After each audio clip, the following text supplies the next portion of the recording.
ARCHIDEX Conversation Live. I'm Akasha Mardiana, your host. We are live from the PAM Center in Kuala Lumpur, Malaysia. This event is brought to you by ARCHIDEX, the region's leading business and architecture event. It's organized by the Malaysian Institutes of Architects, PAM and CIS, and will be happening from the 7th till the 10th of July 2021 at the Kuala Lumpur Convention Center in Malaysia. This session, we are going to focus on 2021, the year many are referring to as the year of rebuilding the economy. As businesses strive and adapt and strategize in the age of the new normal, many are focusing on how to rebuild and grow. Today, we have three mega personalities who will discuss the construction industry for 2020, as well as how to prepare for the new normal in 2021. Joining me today is Yang Berbahagia, Dato' Engineer Ahmad Asri Abdul Hamid, Chief Executive Officer of the Malaysian Construction Industry Developments Berhad, CIDB. He will be sharing of the overview on new government policies and 2021 budgets for the built industry. We also have Yang Berbahagia, Dato' Architect Azumi Harzani Ismail. He is the President of the Malaysian Institutes of Architects, PAM, and he will be sharing views of PAM members on how the built environments and how ARCHIDEX is relevant for the built industry in 2021. We also have Architect Dr. Tan Lok Man, Director of the Kuala Lumpur Architecture Festival, KLAF, and he will address how ARCHIDEX, ARCHIDEX Online, and KLAF can help the built industry. Our first guest for today is renowned architect working on various projects across the nation. He's also an active participant in various working groups and committees for private and public sectors. Let's all welcome Yang Berbahagia, Dato' Architect Azumi Ismail. Hi, Akasha. Hi, hello, how are you? Okay. Thank you so much for being here. Yeah, thank you for inviting me. No worries, we are here at PAM Center, and it's probably one of the most You're beautiful welcome to buildings. this building. We are proud to have this building. Our members are proud of this building. So this is our joint effort to have this building. I think we are working to have our own building for the last 20-30 years. So Yeah. finally in 2017, we got this building. Yeah, and it's wonderful. And congratulations on being elected as president of PAM. I mean, everybody must have confidence in you to bring them through this age of new normal. I thank you for that. Yeah. So this is my third term as Yeah. president of PAM. And I know it's not easy. It's not easy task for me to come back as president under this pandemic that started last year. Yeah. So, what are your thoughts on being elected in a time where there are so many obstacles? Like, how are you feeling about this? I think what motivated me to come back as a president, I think this year, starting from last year, there are a lot of issues that our members are having out there, especially under this pandemic. And trying time, it's very difficult to get new job and difficult to implement job. I remember when it was the MCO was implemented in March last year. We are all in a panic situation. Yeah. It's not just if you remember last year, people were panicking, rushing for the toilet paper. Yeah. The same thing with architect also. We were rushing, try to get things done before the lockdown. And I think the SOP was also very fluid at that time. Yeah. People are not sure. There are a lot of uncertainty. So I think probably actually it moved me to go back as a PAM president. I think we hope that something that can be done to help our members. And I'm sure all the PAM members are very glad to have such a strong figure helming the Yeah, institute. I have to thank them for their support, Yeah. for electing me again to come back as PAM president. Yeah. So, Dato', on to our first question. Let's just get right into it. Speaking of this new situation, the pandemic and everything, what are the best business practices currently undertaken by PAM members and yourself in this COVID era?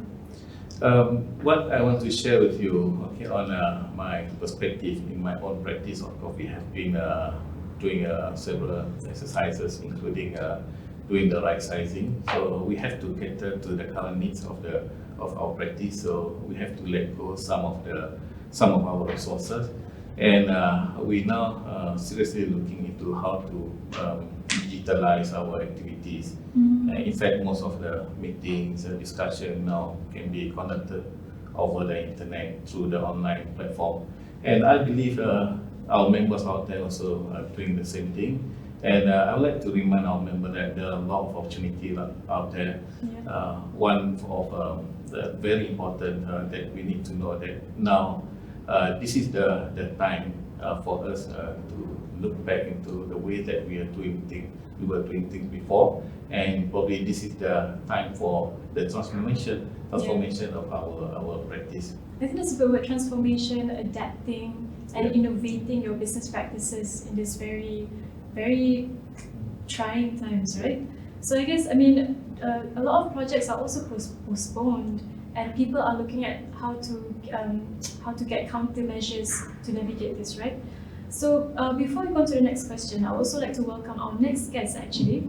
So our next guest, he's the architect behind the first Green Building Index Platinum rated house in Malaysia, the S11 house. He's a multi-award winning architect, professor, board member of various associations and institutions. Architect Dr. Tan Lokman, please welcome.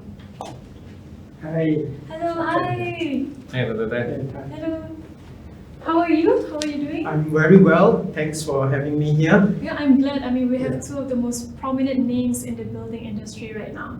So I was telling Dr. Izumi, many projects are being postponed right now, and people are trying to navigate the countermeasures for it.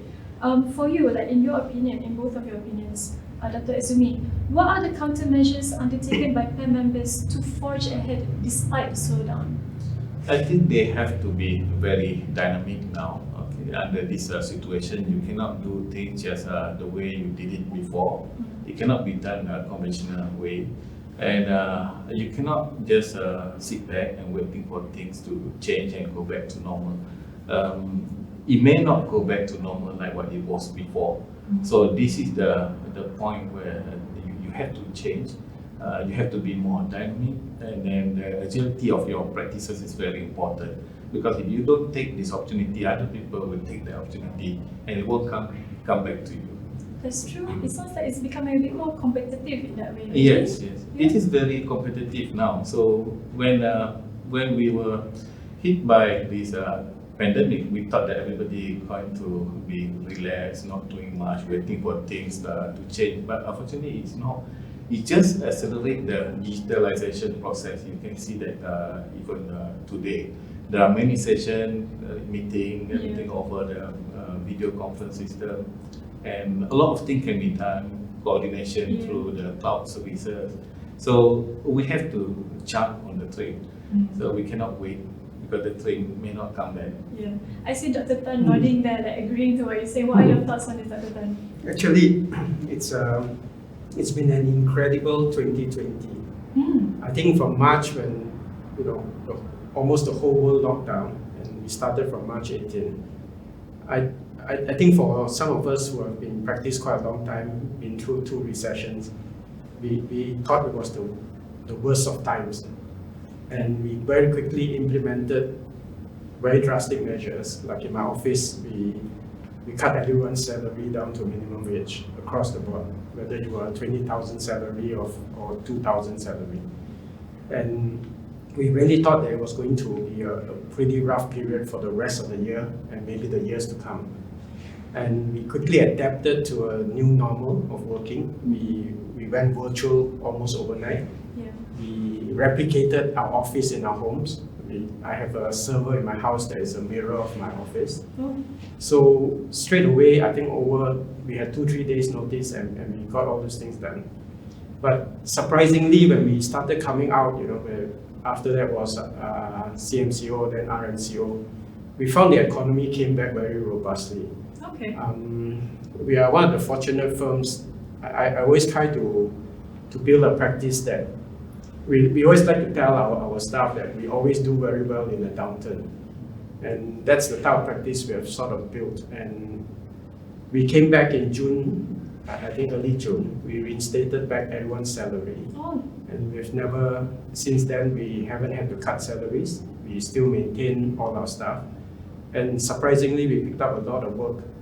So when we built that DNA into our firm to do well in a downturn, we actually managed to carry through. We don't know how long it will last. This year will be an even better year. I think some of us are very positive about it. Yeah. And the market is still there. There's a lot of pent-up demand.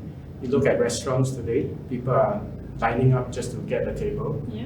Everyone wants to come back to a sort of normal. Mm. But the greatest regret would be that, if we just went back to the old normal and never change.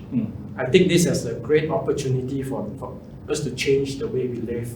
Everything needs to change for the better. I think that's great. I think a lot of people are also reflecting on how they are conducting the practices, right? Yeah. And I think the fact that you have been able to bounce within a couple of months of the MCO also gives other firms out there confidence in how to navigate through this new normal. Exactly. We thought it was going to be, we were prepared to actually cut staff and so on. That's why we didn't take the pre-Hartin package. Yeah. But Okay. we thought that it would be really bad at least until December, but it was the actual opposite for us. Yeah. But having said that, there are some firms who have gone through tough times. Yeah. But I think that if they stay positive, because consultancy and especially architecture consultancy is about innovation, it's about finding solutions. And when you're in trouble, that's when you find the best solutions. Yep. And that's a good quote for us to take note. When you're in trouble, that's where you find the best solutions. So, ladies and gentlemen, the annual KLAF has grown from year to year, creating a wave of events with a climax at Datum and ARCHIDEX. So, as a director of KLAF, what is in store for participants? I mean, how are the programs curated to meet the need of the economic rebound that's going to be in 2021? I think festivals, I've always believed in festivals Mm-hmm. and the gathering of people together, networking, having fun and sharing knowledge, improving one another, setting aside our bitter rivalry and jealousies and coming together and becoming better at what we do. Mm-hmm. Last year was a total almost wipeout for us. Yeah. Okay. The whole festival was postponed and Yeah. it's now in July 2021. Yep. And we are going to come back in a big bang. And one of the things that we are going to concentrate on is we're going to, Malaysia is very privileged. We've got some super mega projects coming up. Yep. We're going to concentrate on some of these projects. We're going to get the architects in to share along with our local consultants. Mm. And we are going to piggyback on our mega projects and really come back with a bang. Yep. Even last year, under the pandemic, we put all effort. We want to do it. We were discussing. You remember whether we want to We do actually, hybrid. we actually had Datum M Plus planned for December. right now. In December. Yeah. And well, it didn't happen. Yeah. But it's just going to happen bigger and better. Yeah, we hope. In Okay, July. we hope this year it's going to be a lot bigger, and I trust the director here. Okay, because he stayed with I'm me. always optimistic. I always believe that there's a brighter future. Yeah. He stayed with me and all PAM members for postponing the event last year to this year. So we are waiting for a big one, bigger Everybody's one. just hungry for something Yeah. new. And just a teaser. We are building the second tallest building in the world at the moment. Mm. Most people don't know that, or it's just forgotten. Yeah. Burj Dubai, Yeah. Burj Khalifa is the tallest, The and we are going to very soon, in 2022, I think our building will be ready. Yeah. And that's I- something that and visitors it's, can look forward to, right? It's a nice tower. It's a nice sculpture. And we are going to be promoting a lot of what Malaysia can do, what Malaysians can do, and really come back with a bang. Don't worry, President. It'll be Yes. a great year I'm this looking. year. Yeah, I'm looking for that. So all our members also, I think that they are very eager to join the festival this year. Yeah, members and our international members as well. Dr. Izumi, we touched a bit on digitalization earlier on in this conversation. Yes. So, I mean, due to the contactless environment now, right? So, a lot of businesses are digitalizing their business. All the SOPs, operations, how they practice. So, in your opinion, how crucial is it to go online for businesses? And what does it take to re-strategize from the old normal to the new normal? I mean, how important is it now? I think digitalization is very, very important, very crucial, like you mentioned just now, but it is not due to the pandemic. it was even before that, but people are very reluctant to transform.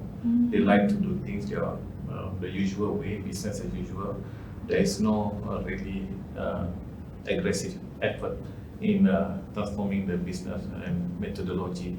But this actually gives the opportunity and push all the directors of the company, decision makers, to change the way they do the business.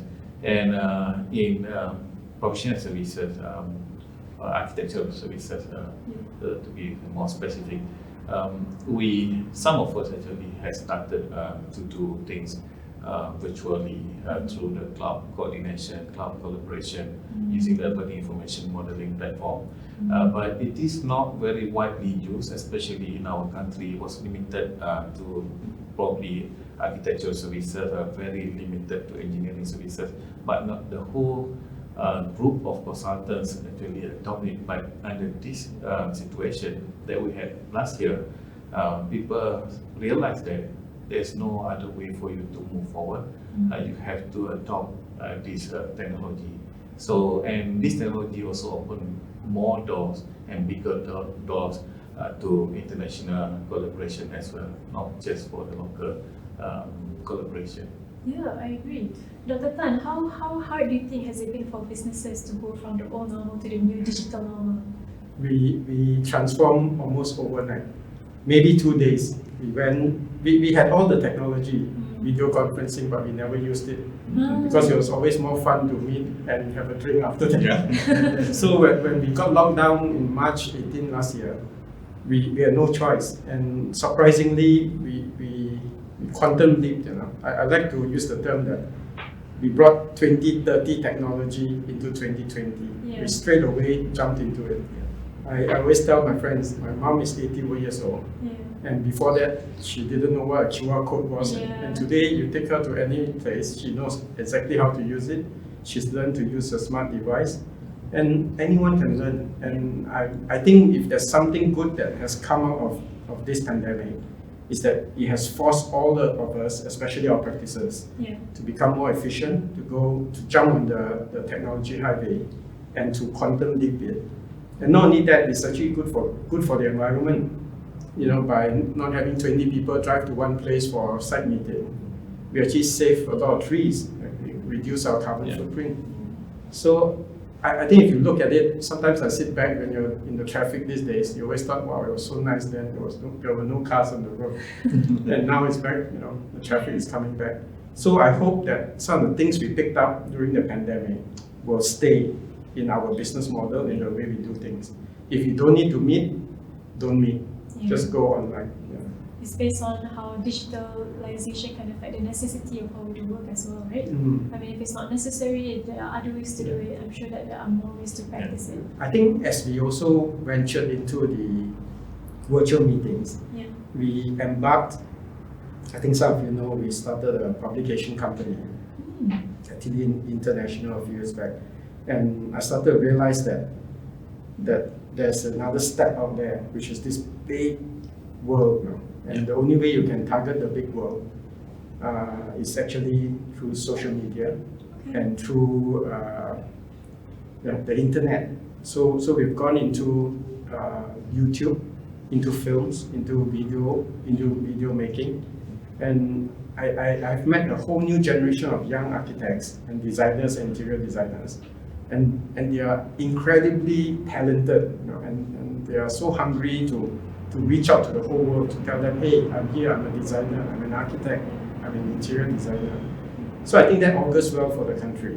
We have the people hungry to move forward in this technology. I think that's a good thing to note because a lot of people go on the internet to put their work out there, right? But also to note that when you're putting your work out there, there are so many people who are looking for your work as well, who are looking to connect with you, who are looking to collaborate with you. So it's not just about you pushing your work out there, it's about you networking and you finding people who you would not otherwise have found if you were just doing it physically or as per the Exactly. Yes.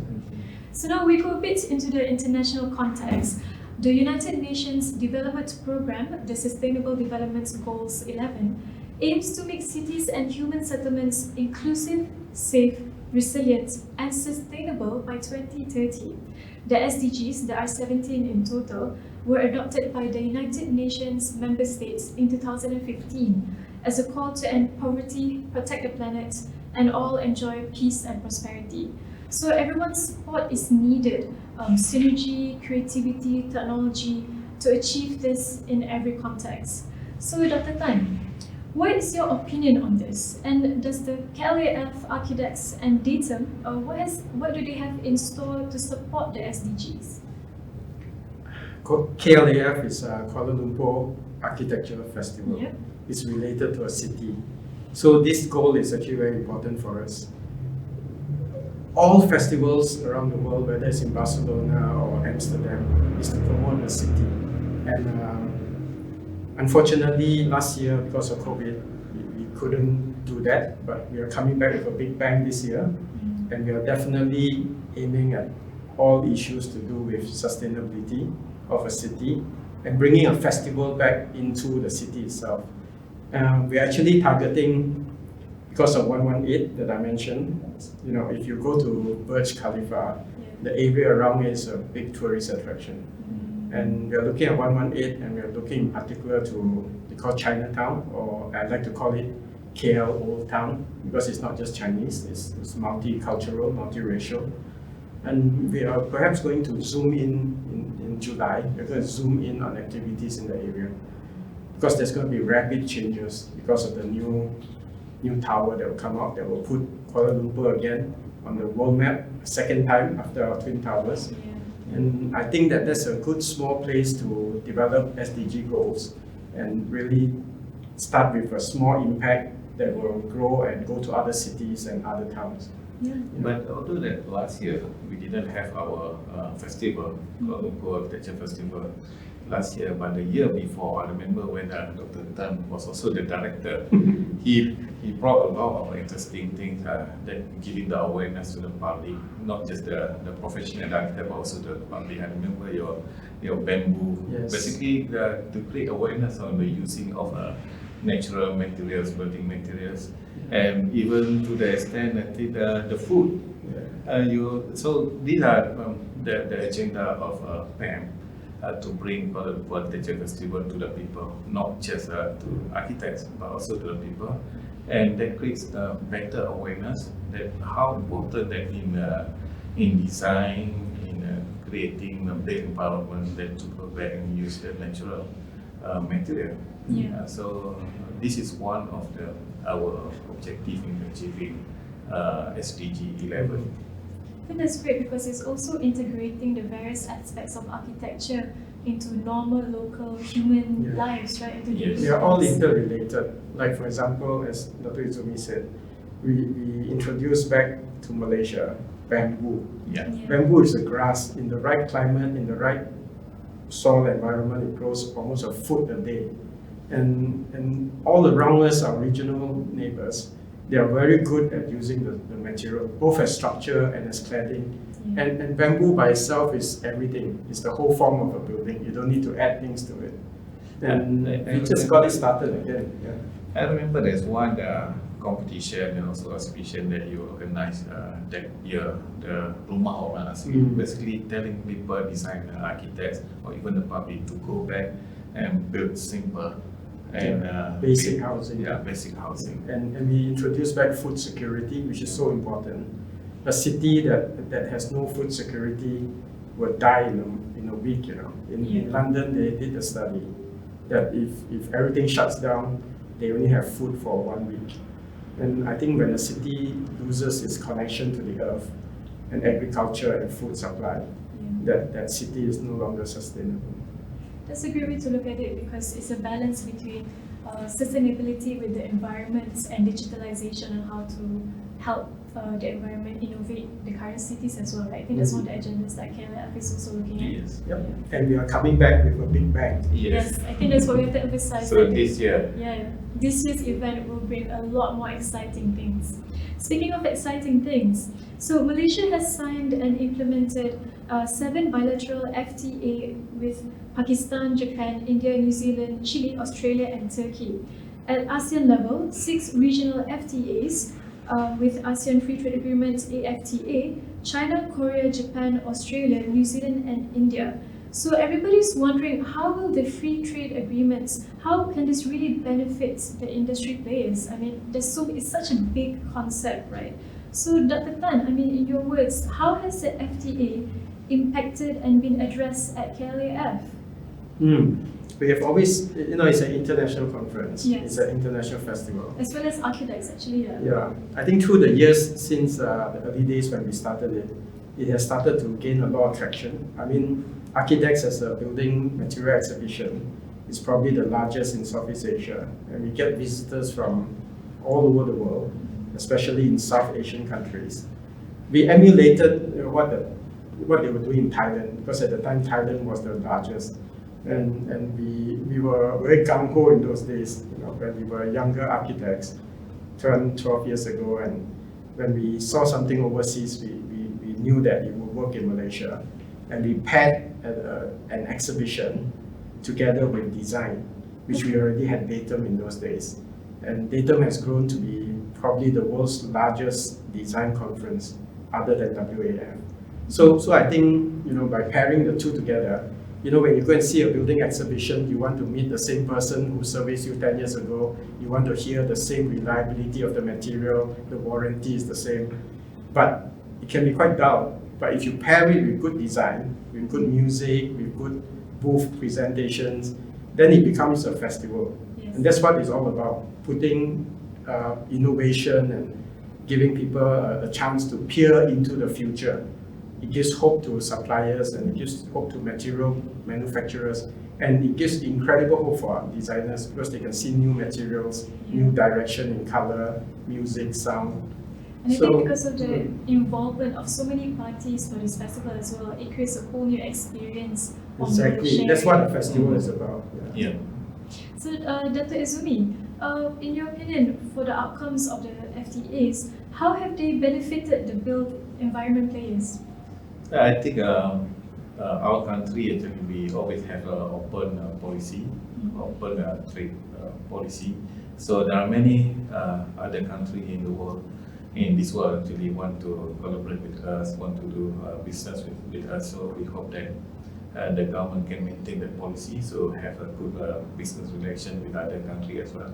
Of course, last year we know that there's a trade war between US and China, so we hope that we are not stuck in the middle of the two economic giants. So what I want to say here that all these trade agreements actually facilitate the movement of goods and services. So we hope that it will also give the opportunity for our country, not just in terms of exporting goods, but also services, architecture and other professional services as well, including creative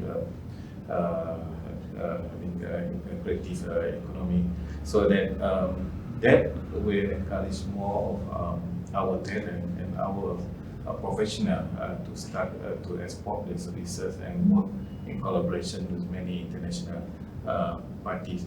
And I believe that this, although that we have many trade agreements before, it will not change things overnight, but it will slowly, but maybe surely, I would say that it will give the benefit to all the exporters. So that it may not be instantly, but you may bring in some of the technology, and at the end, maybe you can export it back as the total solution, total service to other countries. Yeah.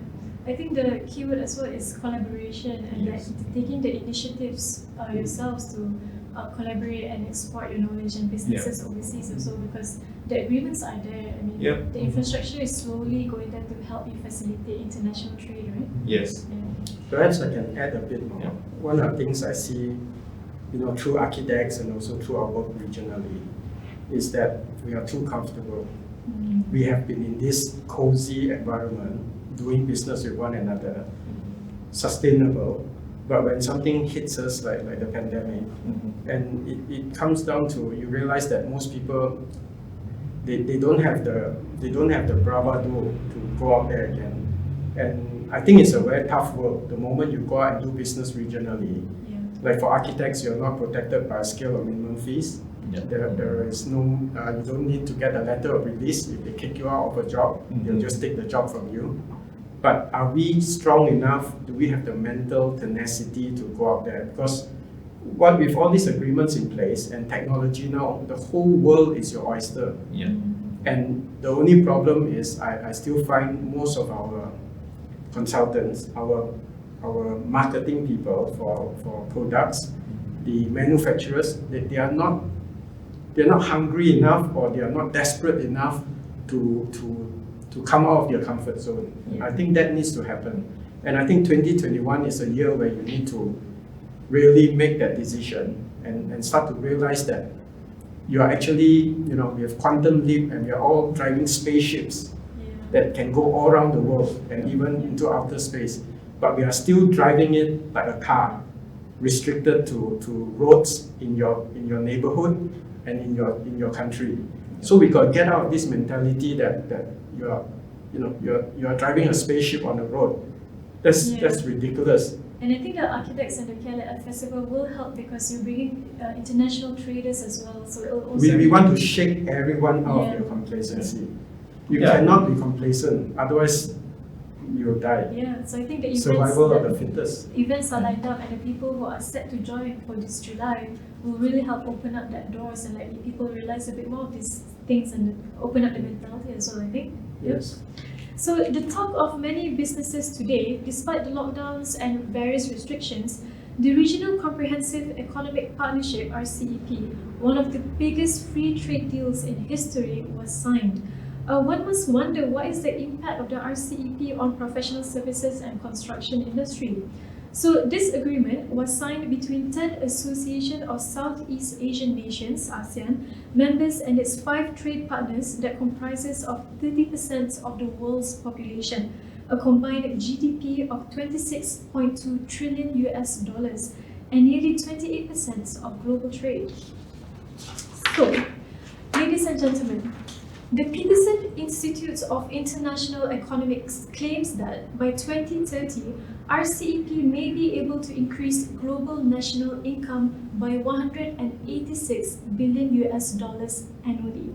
It could also add 0.2% to the economies of member nations. Now that is a big number, it's a huge number. So Dr. Tan, according to business pundits, RCEP will minimize the adverse effects of regulations on trade and also reduce the transaction costs for businesses. So how do you think this will benefit the built industry players, especially in Malaysia? I think I always believe in the regulation. The less laws, the better. It's like a game of chess. Everyone knows what they can do with a rook or a queen or a pawn. Set the basic rules and let everyone play the game strategically as they want. I think this signing of these agreements are good. But again, you need very brave people, very desperate people who are prepared to give up their comfort levels and go out. It's booming around us. Vietnam is going to be the new China. And for those who are already doing work there, you know what I'm talking about. I think, and for some reason, there's still a lot of respect. Malaysia produces very good architects. We are. I wouldn't dare say anyone can be better than us, than our architects, the professional architects in Malaysia. And if you wanted to get out of your comfort zone, go out there. There's tons of work. And with these new agreements, I think it opens the door for us. I think the president will also support that, and he's. Yes. I remember. I think previously the Prime Minister has signed a trade agreement to say that by 2015 we want to open up 100% of our professional services. Means that anybody can come and set up the practice here in this country, but we have to delay that.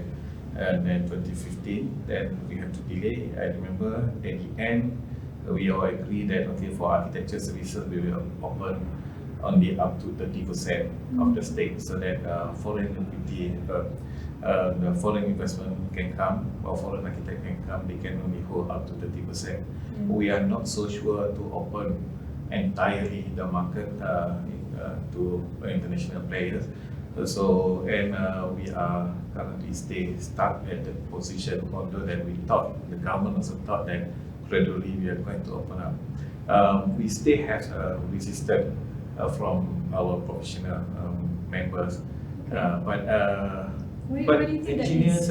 look at it differently. I think recently engineers have opened up 100%. So they probably look at bigger things, bigger picture. But of course, we have to prepare our people, our professionals, so that the architects, our member have to be ready. Yeah. So we aggressively prepare our members. So we conduct seminars, workshop to encourage transformation in the practices of our members as well. Because I think for us to go overseas to export, we have to open both doors, our door and also their doors. Then only we can trade freely, and we can have collaboration freely. But by closing our door and with the intention that we want to go to other people's door, it's not easy. So it doesn't work one way. So government is still pursuing that, and I think maybe we professionals we have to accept the fact that we have to look into this, and this is probably the way, the path for us to go beyond the ordinary and to go further. I think basically what Dr. Izumi is saying is that we got to be really good at what we do. Because the internet has already opened, this has got no laws. Yeah. And whether these agreements are signed or not, it was going to full opening. Then of course there was there was Make America Great Again. Yeah. And then everything Brexit. nationalized. Yeah. So the world went back to protectionism. Yeah. But it doesn't really matter, because once you're in the internet, once you're in the superhighway of technology, you're already in the world market. You're driving a spaceship. So the fact is, we just need to be very, very good at what we do. And the problem is, I'm not sure if, when you open our doors, it is a cutthroat world out there. Yeah. And when you open your doors, which will eventually happen, because the internet has already opened it. These foreign consultants, foreign suppliers, foreign marketing people, they can actually come in. Look at Alibaba and all those, Taobao. It cuts off all our marketing product companies. Yeah, but if you don't become very good at what you do, I think it's going to be very tough. Yeah. You It's have to like- raise the bar for yourself. Yeah. Sorry, Dr. Izumi. It's like swimming in the open sea. Of course, you have sharks and whales out there, but you cannot be comfortable swimming in your swimming pool all the time. Okay, you have to go out there, take the challenges. I think undeniably putting, like you said, putting yourself out there, and the emergence of digitalization has made it so much easier for everybody to go out and put their work out there, regardless of agreements that are going to facilitate it or not. I think as industry players, you have to take the initiative to push yourself for the next couple of years going on, right? To see how you can adapt and innovate to put your businesses out there. So let's pause here and bring in our next speaker. I would like to introduce him because he's one of the most prominent figures in the built industry. Before we bring him on, I just want to say that the RICS Award Southeast Asia showcases the most inspirational initiatives and developments in the land, real estate, construction, and infrastructure in the region. And it also recognizes outstanding achievements and impact on local communities. This next guest has been awarded the Construction Professional of the Year at the RICS Southeast Asian Awards in 2020. He has been involved in the construction industry for over 31 years. He was also a mechanical engineer at the Public Works Department for 13 years. Please join me in welcoming Yang Berbahagia Dato' Engineer Ahmad Asri Abdul Hamid, Chief Executive Officer of the Malaysian Construction Industry Development Board. Thank you so much, Dato'. Okay, Dato'. Okay, Assalamualaikum. Welcome to our building. Thank you. Thank you. Can you please have a seat, Dato'? How are you? Fine, thank you. How's everything? Yeah, very good, very good. Yeah, before anything, I just want to congratulate you on your award. I mean, for Construction Professional of the Year, that's amazing, that's outstanding. Thank you very much. But to me, basically, that is an award that is given to the Malaysian construction industry in general. So I would like to thank all the construction industry players for the support, as well as collaboration in making our industry better. Yes. Congratulations, but undeniably as well, it's from 120 submissions across 14 categories, and you're one of them. So I think that's also a pride for Malaysia. Yes. Undeniably. Well done. Thank you. Congratulations. So, ladies and gentlemen, we are currently in uncharted waters, obviously, but business must go ahead. It not only needs to be strategized, adapted, it also must be celebrated, right? I mean, we also should take into account all of the good things that we are trying to do in this very new normal. So, Dato' Asri, based on various publications, CIDB has been busy with a lot of initiatives. I mean, you are mitigating the effects of the pandemic, right? And you are the bridge between the industry players and the government. So for you, what has CIDB done for the industry? Thank you. First and foremost, I would like to thank the organizer for inviting me to be here today. Frankly, this is the first time I'm directly involved with ARCHIDEX. So thank you very much for getting my involvement. This is another sign of ARCHIDEX being a bit more exciting this Correct. year. I think, Yeah, exactly. involving all the Yeah. players. Yeah. Right, yes.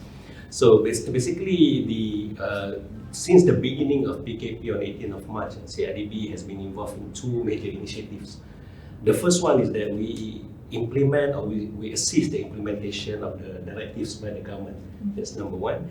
And in that respect, for example, when the government announced PKP or MCO on 18th of March, we were entrusted by the government to make sure that all projects stop operating at that time.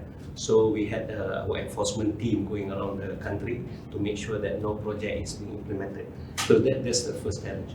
But after, on the 14th of April, the government decided to open 13 categories of projects.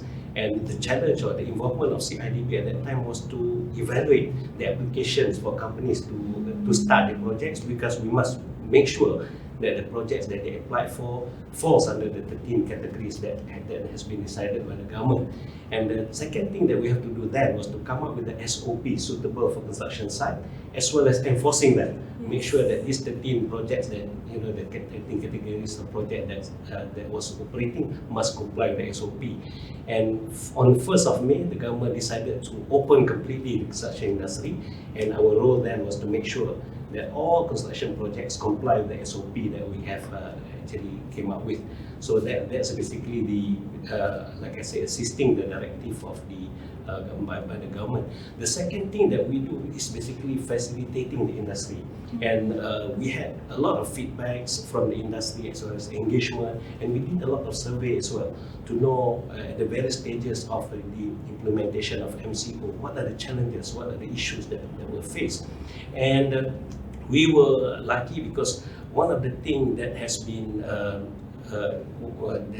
one of the good things that has come up is actually construction industry has been identified as one of the 5 major sectors to be focused under COVID-19 pandemic era by the government. So because of that, the CIDB was given quite a number of platforms through Majlis Keselamatan Negara, MKN, KKM, even the Ministry of Human Resource and all that. And in particular, we are also very much involved in the Economic Action Council. In fact, I had the chance of giving presentation to the Economic Action Council, chaired by the PN himself, to basically highlight and raise the issues faced by the construction industry.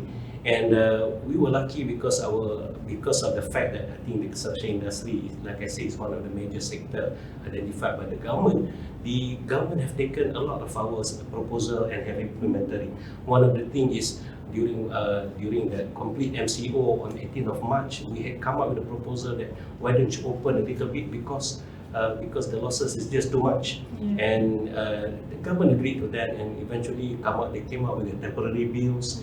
And the more recent one is they allow recalibration of foreign workers because to address the issue of shortage of workers in the construction industry. There's so many issues pertaining to how CIDB has really tried to navigate this past year, especially, right? I think just listening to you, I mean, there's been so many initiatives, and I'm sure that it's a reassuring notion that CIDB has been so active in trying to make sure that everybody is conducting their work safely according to SOP, and also making sure that business runs as usual, right? Yes. I think you also touched on my next question a bit, which is that this is addressed to all of you gentlemen as well.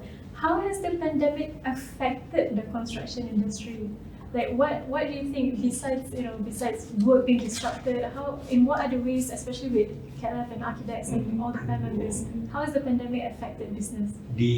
Basically from the construction industry perspective, the effect has been very big and very deep, I would say, because of the fact that construction industry involves many players and it has linkages to a lot of other industries as well. So when the government announced the MCO on the 18th of March, what happened was 7,500 projects came to a complete stop. And because of that, during a period of 1 month, we estimated that the construction industry lost about 11.6 billion In just 1 month. 1 month. So when the government decided to open the 13 categories of projects, the losses was reduced to 6.9 billion. And because of the big losses, that's the time when the government decided that we must open the construction industry, allow it to operate, because it's just too much. The losses are just too much and affect too many people. And up to now, Oh, sorry, go on. up to now, until January to October, according to CIDB data, the value of projects awarded has dropped by 42%, from 94 billion for the same period last year in 2020. It has dropped to about 55 billion this year. So you can see the It's quite effects a lot. devastating financial Correct. impact. Yeah. Dr. Tan, I think you mentioned earlier something about in the lines of how COVID has affected business going on as usual, and I think you have a couple of opinions on forcing certain SOPs. How do you think, with the devastating data that Dr. Ashmaris has given, do you think that business should still go on as usual, or do you think that certain initiatives should be stopped, or what are the parameters of that? Yeah, firstly, I'd like to personally thank Dr. Asri and the work that he's done in CIDB. He basically saved my practice and saved the practices of most of the architects. On March 18, I was expecting the worst. It was like the end of the world, everything locked down. And we were watching them. They were going in for meetings with media and everyone, with the Prime Minister. And I'm so glad he opened the doors. So I shared earlier that I was expecting very bad business until December of last year, but surprisingly, the moment we came to May and June, my office was back in operation and we went back to work, and all the contractors wanted to get back to work. The whole market was waiting to come back, and we are so glad. It wasn't easy to draft the SOPs. We still use the SOPs today, and that means that whoever drafted it had the brain power to put together SOPs that work. Of course, there are glitches here and there, but it has worked for us, and the industry moved on. So thank you, Dato, because if you didn't input and put those, and a lot of meetings were on weekends. We saw the meeting on Saturday, Sunday. I thought, wow, these guys are really working for their money for the first time. But having said that, we were very lucky. So our country came out of it. My firm benefited a lot. We actually did well, like I said. And maybe, supplementing the SOPs that they have come up with, which we are still using, is to supplement it with a DNA of how to do well in a downturn. My office has this, we've been through this is the third recession. Yeah, third recession. And, or downturn. We actually said after the first one, 97 wiped us all out. The Tong Yam thing, the Asian financial crisis wiped us all out. And it was a very bitter lesson. So after that, we sat down and we said that whatever it is, we must come up with a DNA to do well in the bad times. And I'm so glad to say that we did.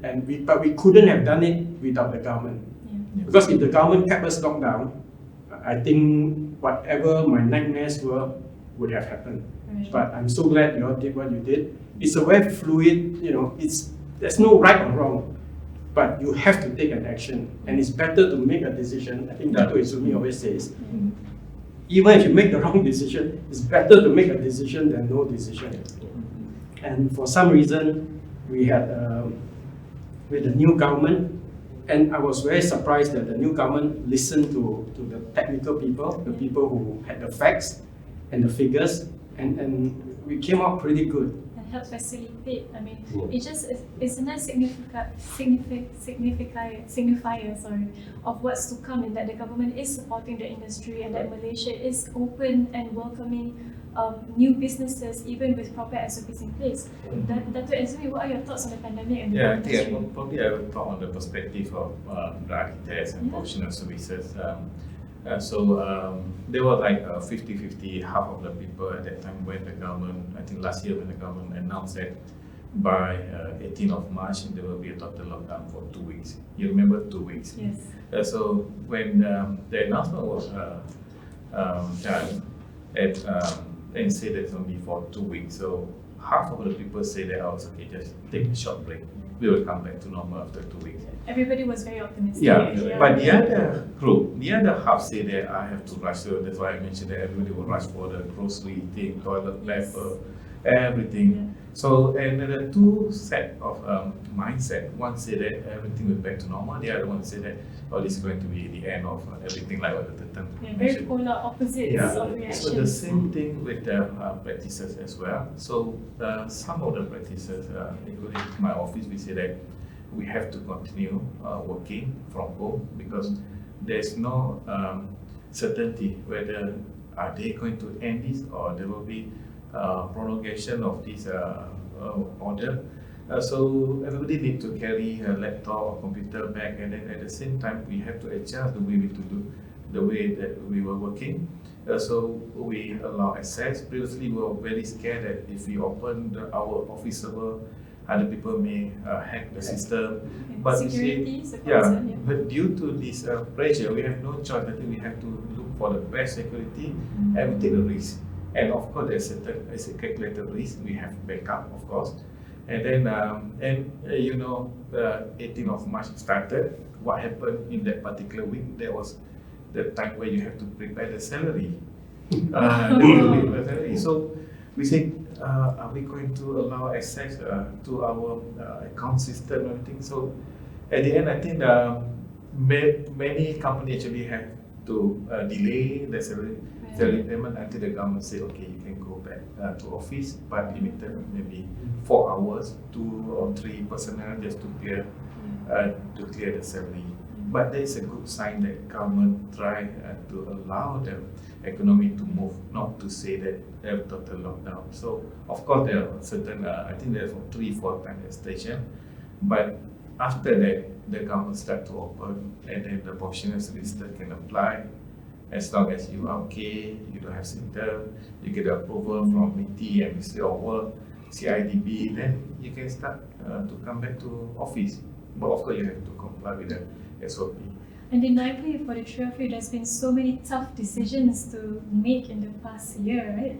But hopefully it's all setting in place systems and operations and security system technology in place to how you can move forward in this year, 2021. Dr. Astri, what is CIDB's outlook for the industry players moving forward? Like, what would you advise the industry players? Okay, let me say this. Basically COVID-19 has amplified or bring to the surface the problems plaguing the industry that we have been trying to solve. And the industry is very familiar, fully aware that CIDB has launched what we call the Construction Industry Transformation Program that covers a period of 2016 to 2020. In a nutshell, what CIDB wanted to do was to use use technology to drive the transformation of the construction industry. We must accept the fact that our construction industry has remained the same for the last 20-30 years, and because of that we applaud the issues of productivity, quality, safety and all that. So by using technology to transform the construction industry, we hope that the industry will change and we basically will become the industry will become better in contributing to the economy. So what happened under COVID-19 pandemic is that suddenly the issues that that is plaguing the industry that come to the surface, among them is actually our heavy or over reliance on foreign workers. And the reason for that is because the industry has been very reluctant to adopt technology. When you don't use technology, the construction works itself is based on a labor-intensive work that attract foreign workers, because local are not interested in doing this 3D work, dirty, difficult and dangerous work. So because of that, we have a lot of foreign workers now, and COVID-19 has shown that this is a great challenge or a big issue for for the industry. Now that the government has stopped the influx of the intake of foreign workers, the industry feel it now. Okay. And in the past, the reason that they don't want to adopt technology is because there's the availability of cheap foreign labor.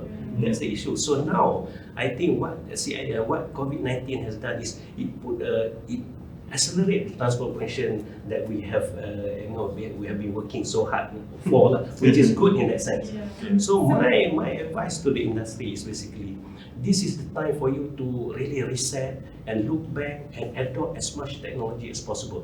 One of the technology that we are promoting among professionals is the building information modeling.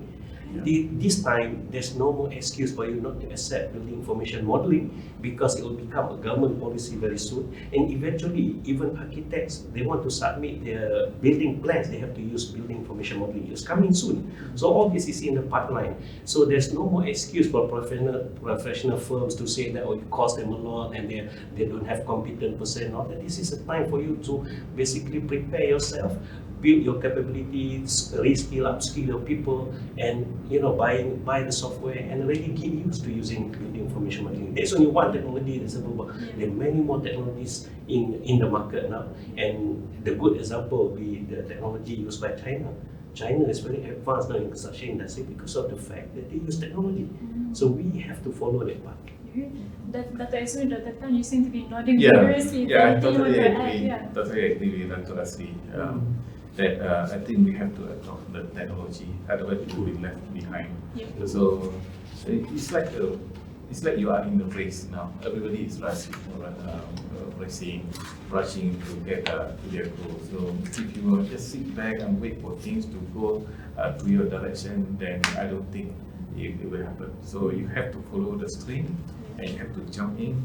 If you need to transform your practice, your company, and then do it. And the good thing is that technology is very, very cheap today, not like before. Even to have a session, teleconference session, you need to spend maybe 90 to 100,000 before, then you can have it very cheap. It's more today. accessible now. Yeah, the same thing. I think I am happy that Dr. Asri mentioned that government is going to make it mandatory that you must use building information modeling BIM for building plan submission, because this is what you need to do something to transform the industry. I remember previously when everybody doing the manual drafting before the adoption of AutoCAD or CAD system, everybody feel very secure that I can do manual drafting and not many people are going to transform to CAD. But all of a sudden, in the mid-90s, everybody transformed.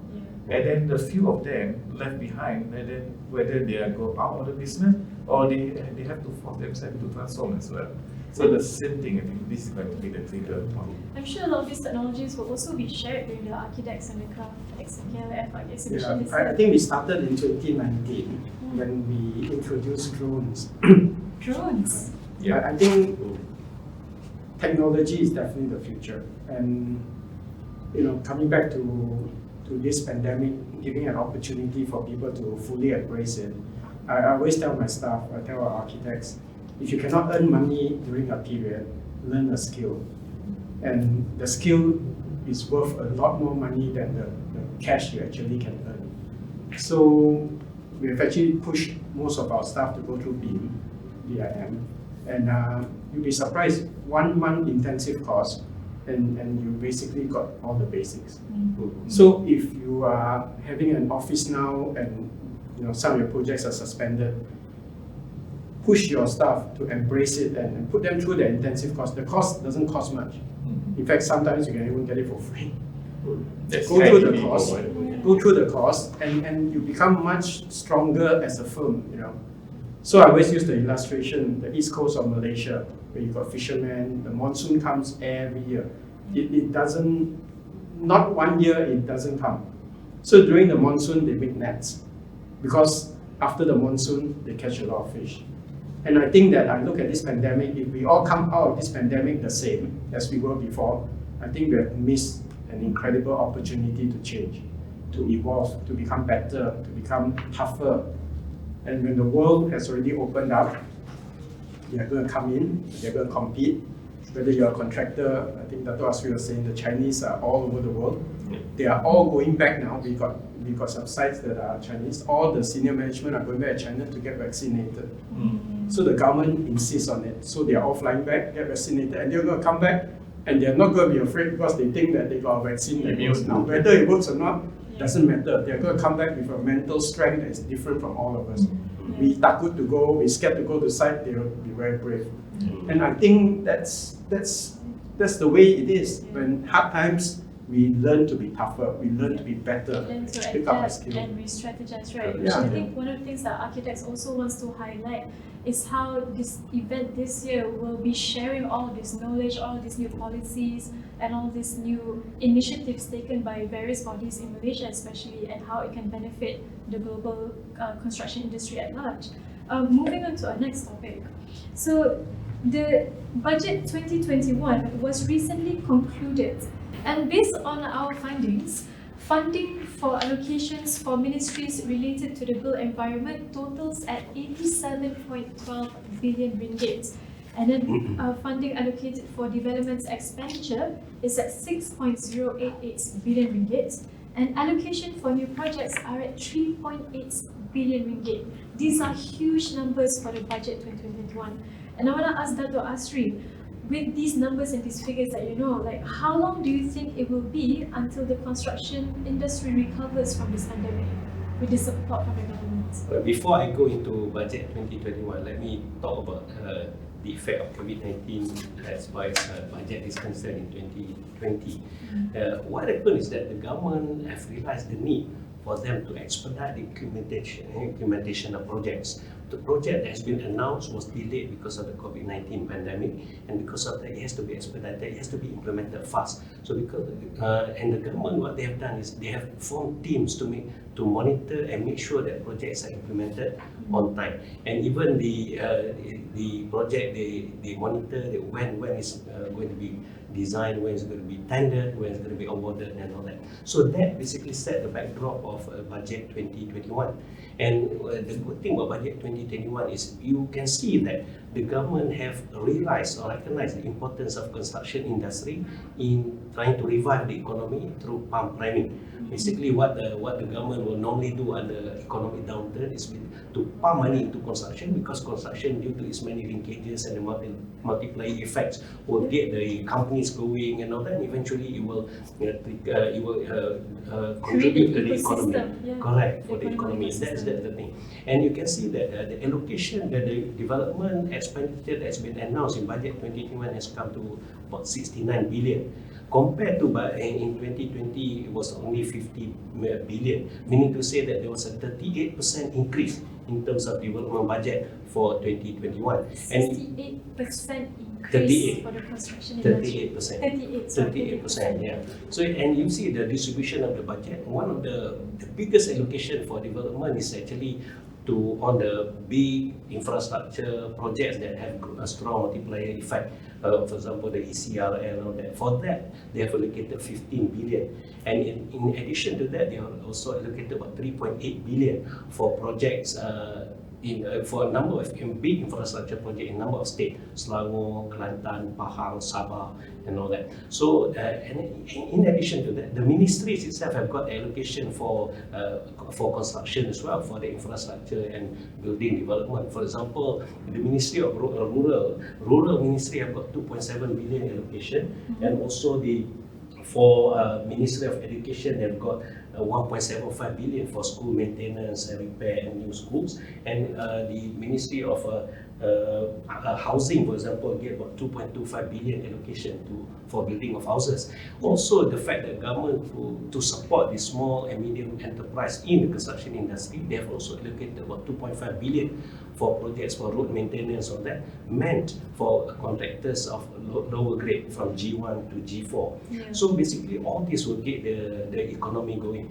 But the thing is, what we must also recognize is the fact that based on CIDB data, for the last few years, every year, the major proportion of in terms of value of projects that is being awarded and implemented, about 75% come from the private sector. I see. So by government sector coming and pumping money there, it will not basically generate the economic outcome as much until the private sector also equally invest or increase the investment. And what happened is towards the end of 2020, because of this pandemic, quite a number of investors have been holding back their investment. So the way I look at it is that by government, pumping money into construction and getting the construction industry going, that will create confidence among these private investors, and the private investors will start to invest as well.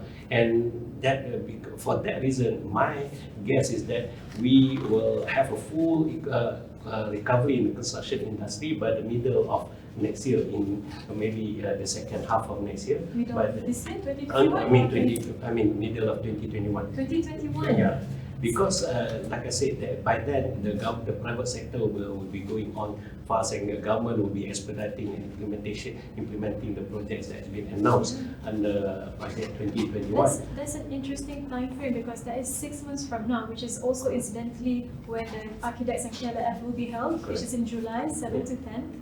And I think 6 months is a good time frame for people to see where the government is heading in terms of supporting the construction industry as well. Correct. And like you said, it will definitely let industry players gain confidence when they see the budget is being spent on all these initiatives and Yes. facilities to support the construction industry. Yeah. On that note, Dato' Azumi, what are the sentiments that you've been hearing from PAM members about the budget 2021?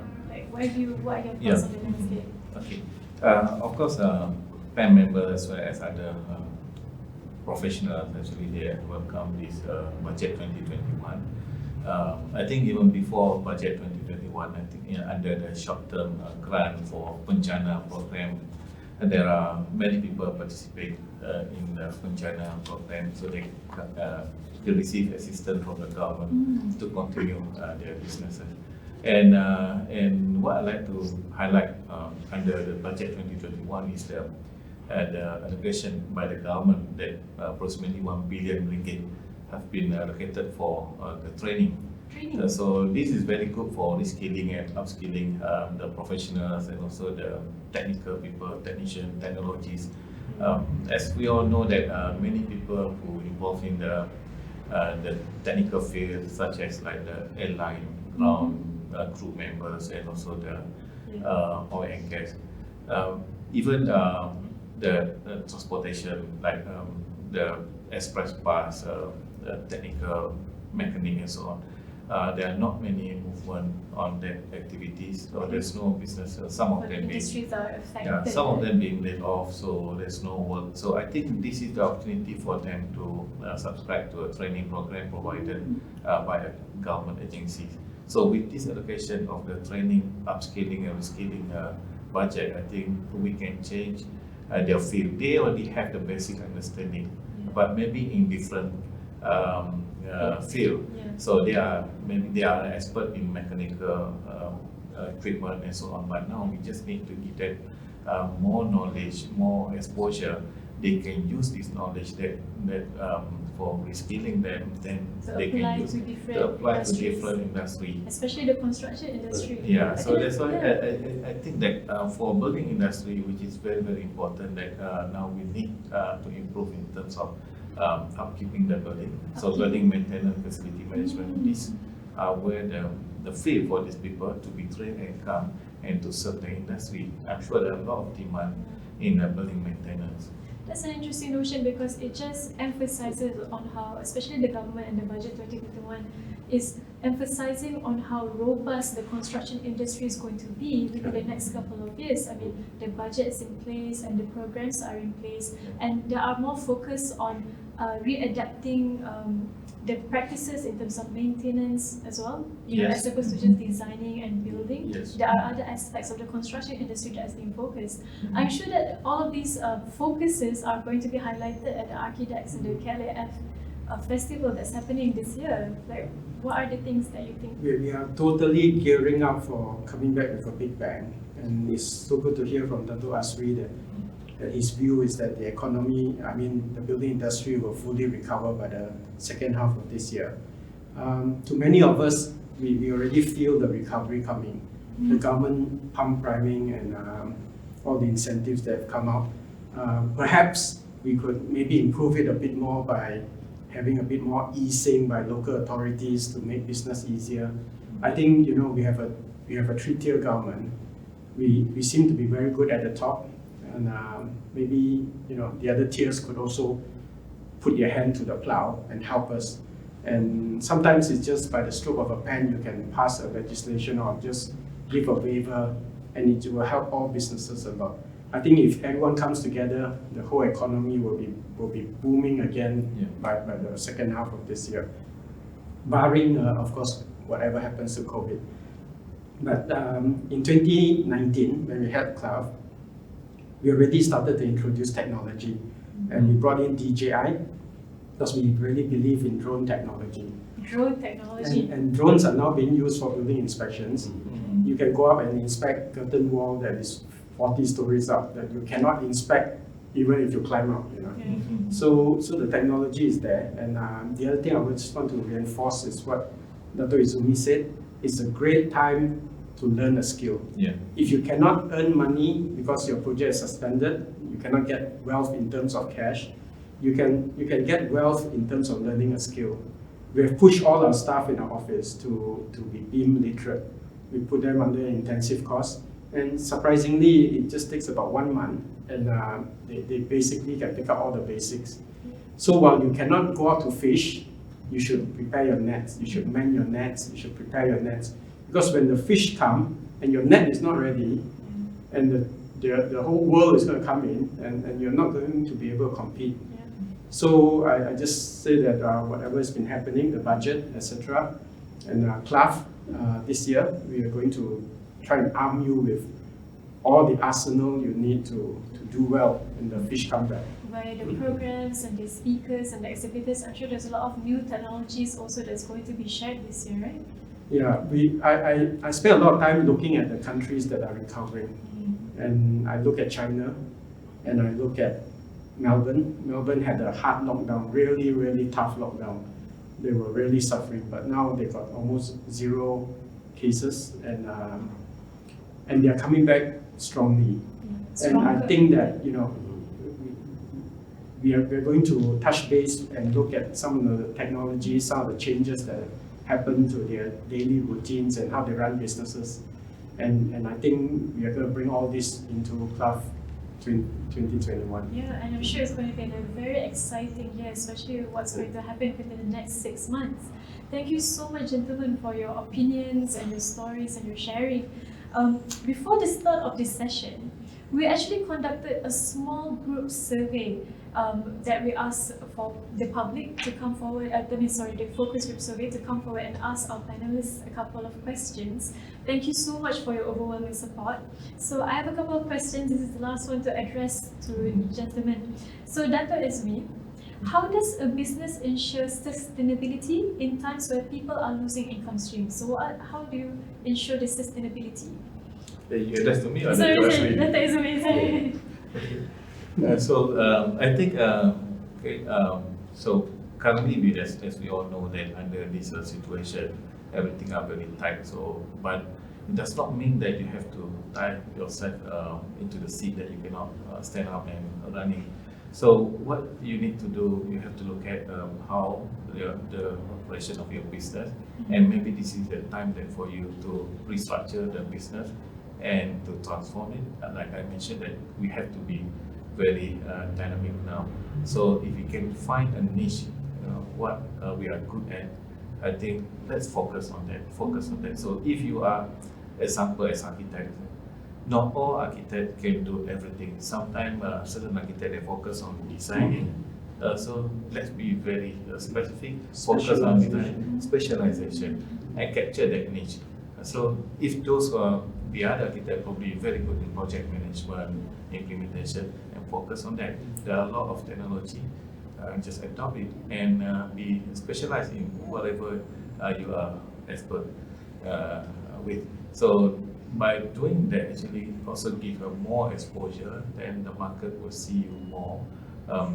I think that's great as well because it's not just exposure, it's also diversity. I think when a lot of the industry players are not just doing the same thing, when they're exploring their niches, there are more specializations that offer something different, something more unique, something more exciting because you see this firm is doing this firm is doing that. Yeah, I have one of our members actually approached me last year. So they offer, they are architecture practitioners, but they offer different kind of services now. One is the one that really attract me to look into detail is that this small practice, they provide a digital reporting service. So for any project that maybe you don't need to go to site anymore, they provide the drone service survey to see the progress of work, and then the digital reporting. So you can look at your phone or your computer, you can have all the information in terms of the progress of work, and then the condition at site, and how much payment that you have to make. So everything is in digital. Everything is convenient, efficient, literally at the touch of your fingertips. So this is the adoption of technology, and the one that really surprised me that he is providing that service for the government agency, because sometimes government has project everywhere in the country, especially in the low-cost housing, rural area also. Then for the officer to go and visit every site all over the country, they may not have time to go and visit in all the sites. So this group of people, of talent, provide that service. And with app also, if you have any complaints from the house buyer or whatever, you can use the app, then lodge your complaint. Then the system will channel to the government who project the housing. That's fantastic, because I think it also touches on networking and touches on research as well. Like, how do you find out what are the issues that are happening and what are the holes that needs to be filled that people didn't realize before this, right? What are the opportunities? So, Dr. Tan, you mentioned earlier that, this pandemic has brought 2030 to 2020. So, how is this changing the way architects work, especially from sourcing materials to providing their services? Dr. Izumi gave one brilliant example, but in your experience, how has it changed? I think for us as a practice, we realize two basic things. I think Dr. Izumi has said specialization and collaboration. We do a lot more, whereas in the past, when we do an office tower, we also want the interior design. But now I tell my office, why don't we just work in collaboration? Because it's very intensive and we might not have the manpower for it. In the past, we would have been greedy and just take everything. Yeah, but now we start to specialize a lot more and we start to collaborate a lot more. I think the second thing that we have started to do is we have started to realize that there's no more room for mediocrity. We always have some staff in our office that get away doing nothing because we got a big office, they can hide there. And now what we're doing is we are not going to get rid of them because we are financially quite okay, but I want to upskill them. I want to ask them what's their interest, what is their specialization, and I think we need to push the whole team through as one big ship with everyone on board. I think in all our offices, Malaysia is a beautiful, lucky country. We can lose billions and not feel it, but we can no longer be like that. We need to. Oil is not going to last forever, and when electric cars come in, what are you going to do with oil? So we have a short window of opportunity to get rid of mediocrity.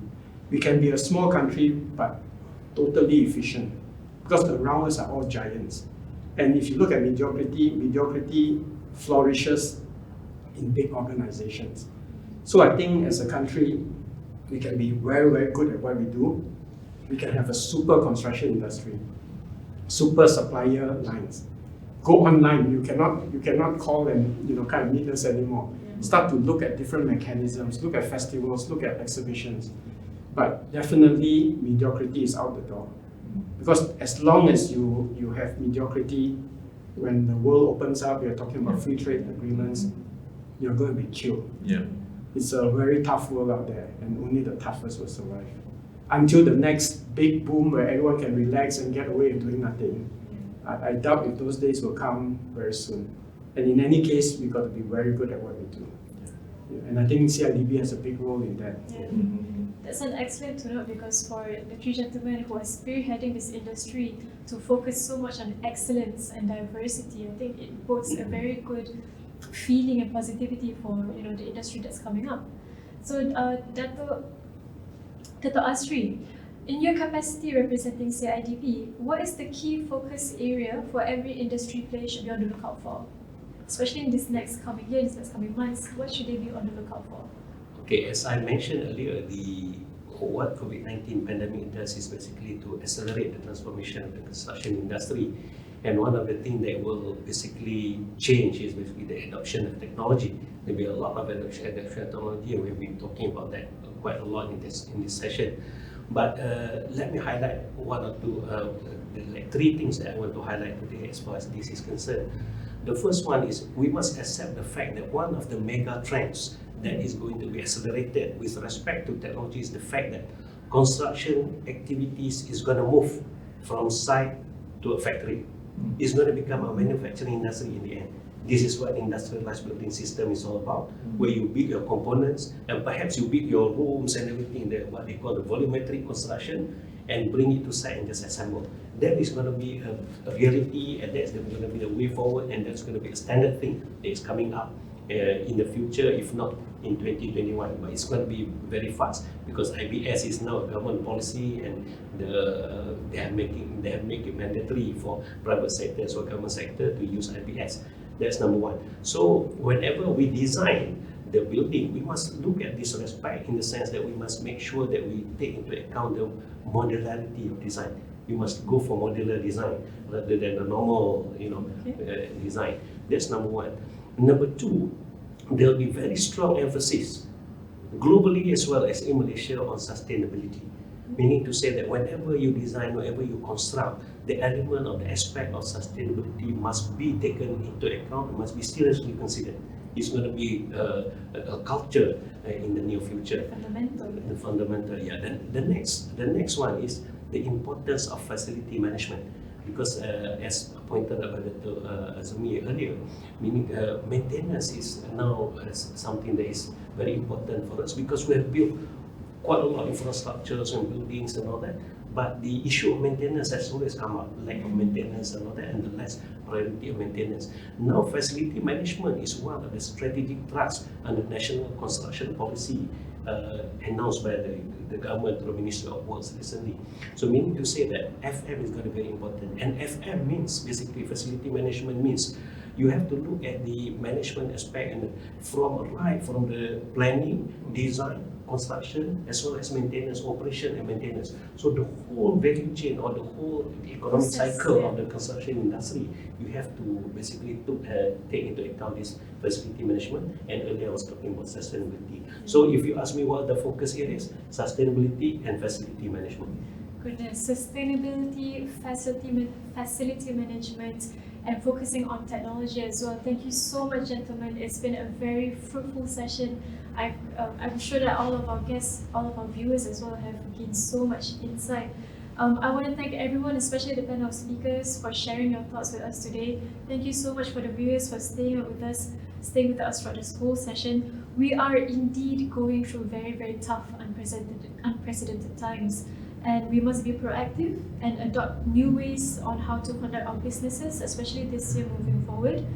And with that in mind, I invite all of you to explore ARCHIDEX online for the pre-exhibition engagement and ARCHIDEX 2021, where you can showcase your business having survived the 2020 pandemic. Pre, during, and post. You can also network with potential leads online.